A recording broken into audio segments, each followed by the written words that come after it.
Aujourd'hui, très courte vidéo, et comme tu l'as remarqué, si tu connais un petit peu cette chaîne, aujourd'hui je suis seul, on s'en fiche des raisons, voilà, ça me permet de m'entraîner seul aussi. Donc on passe directement à la vidéo, c'est parti. Un peu spécial cette vidéo, c'est plus une mentalité à avoir, une approche de l'apprentissage de langue. On va comparer avec l'approche scolaire et l'approche la plus efficace autodidacte quand tu apprends de façon naturelle la langue. Donc pour faire la comparaison, déjà faut se dire à l'école, en fait la langue, donc, ce que je vais dire, je le prends en grande partie, même totalité, de Lydia Machova, on t'a déjà parlé de cette polyglotte sur cette chaîne.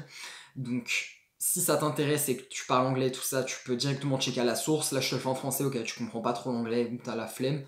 Enfin bref, c'est parti. Donc, cette polyglotte, elle a défini un peu que la langue, c'était comme une grande feuille blanche, le vocabulaire d'une langue, et que toi, ton but pour apprendre un maximum de vocabulaire, c'est de colorier un maximum de cette page, que c'est de la peinture ou du feutre ou du coloriage, enfin on s'en fout, de colorer cette page au maximum. Et la méthode scolaire avec les axes d'études, si tu connais, si tu es encore à l'école, au lycée, on définit des axes d'études, je sais pas, du style l'art et le pouvoir, la société, la science, la responsabilité des scientifiques, etc. Mais en fait, ce qu'on fait à l'école, c'est qu'on délimite un quadrillage très précis la langue, et ensuite on se focus sur des petits carrés, genre des mini-carrés comme sur une mosaïque, genre, et après on essaye de colorier ce carré. Et on prend quelques mois pour juste un petit carré. En fait, c'est pas du tout efficace évidemment, mais au moins sur ce domaine, on est très bon. Sauf qu'après, les carrés, c'est comme s'ils s'effaçaient parce qu'au bout de quelques mois, la mémoire, elle était qu'à court terme, surtout quand on apprend au dernier moment les leçons, etc.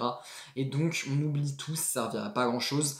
La méthode à voir, ce que je recommande, c'est plutôt de colorier comme un gros bourrin, d'aller beaucoup plus vite mais sans jamais maîtriser parfaitement petit carré, et ça va te permettre entre autres d'apprendre du vocabulaire beaucoup plus global qui est très récurrent, très utile, parce que les mots qui vont le plus apparaître que tu vas retenir, c'est les mots qui apparaissent logiquement le plus souvent, les plus utiles, et pas liés à un domaine spécifique qui t'intéresse pas forcément si t'es forcé d'étudier des thèmes spécifiques en cours.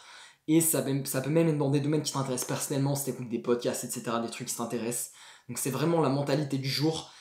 Comme un bourrin, écoute plein de trucs différents, te focus pas sur un thème spécifique que tu essaies de maîtriser à mort et que après ça va te dégoûter, tu vas plus tout retenir. Le cerveau, c'est mieux pour lui de retenir, d'être un peu touche à tout, il s'intéresse à des nouvelles choses en permanence. Voilà, petite vidéo courte et différente d'habitude, la mentalité à avoir, l'approche à avoir, j'espère que ça t'a plu. Sur ce, à la semaine pro. Peace! Peace!